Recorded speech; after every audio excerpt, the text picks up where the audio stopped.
you know, that kind of goes to thinking about today, and the social media. And we were just talking a little earlier about Pinterest and all of the ways now that art can be put out there and floated out there, and then what's the impact that it has. And specifically for your business, I would think that this is now becoming a tremendous portal that the social media platforms are providing, and yet probably causing a little bit of confusion as well. Oh, yeah. I mean, my comparison is that of the music industry. You know, we started out with vinyl, wax, and then we moved to what? 8-track tapes? Yeah. And then it went to cassette tapes, and now you're able to make your own personal tape and give it to your girlfriend or whatever. And then we went to CDs, and then the Walkman. Right. And then came the MP3. So if you take a look at the music industry, music hasn't changed.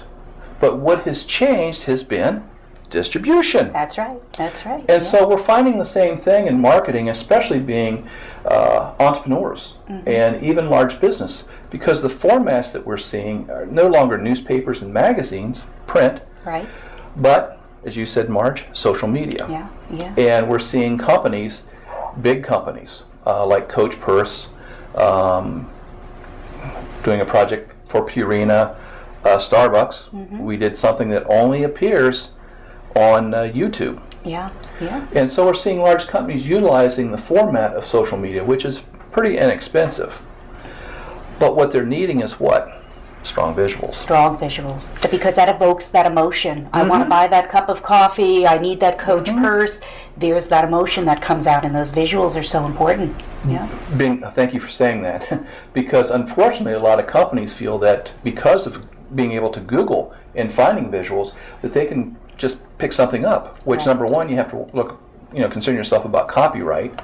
But number two, is it really going to be impactful and differentiate yourself from everybody else? That is the issue. So social media is, I think, a real gift to the visual art world. Absolutely. The issue is, how do you bring value within that? Right.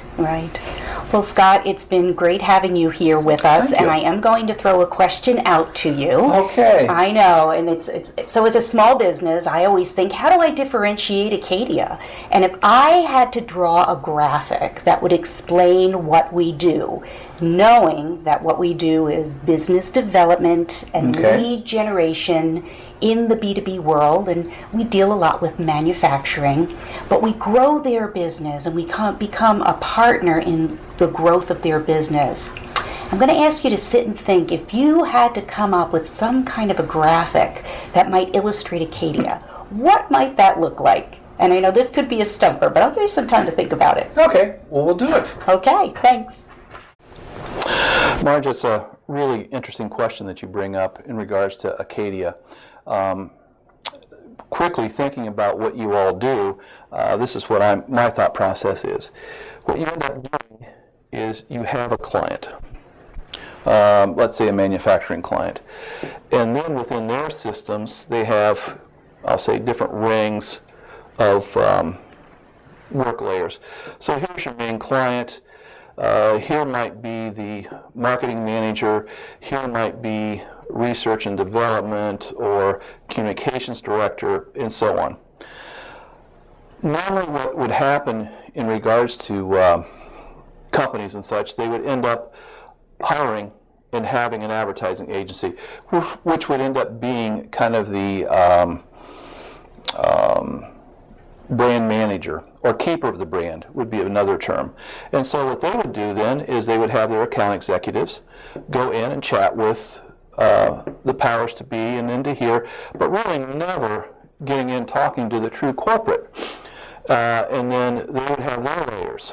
And so what I see starting to take place here, just the way you're describing it, is more of a boutique situation, to where, yes, the agency can handle it, but how much can the agency handle? Because what I'm seeing, even in my business, they're trying to keep more internal. And, are they really growing? Versus trying to outbound more of the information and research. So this is a big problem, and the reason why they're trying to keep it in is one big thing, which is profitability. Now, what I see Acadia doing is trying to hit that ideal client or customer for your client. Now, in the scope of things, here's what would happen. We would go run through the process, but where things are falling apart is really right in this area here. Do you really need to be investing in that, and how strong is their service? How much are they really providing you with? Is it basically graphics? Is it trade shows? And that type of thing. Where I see Acadia starting to stand out is the fact that you're now able to go in and go around and hit that ideal person. You're able to do the research and find out what makes that ideal client. You're getting in and talking early on about what are the issues that they're dealing with and such. And so with this, you're eliminating all of this type of thing. Granted, you still need this in regards to the voice of the company and so on, which is very important, and also the visuals and the graphics, because websites and such are so important. So that is where I really see Acadia really standing out. So there you have it.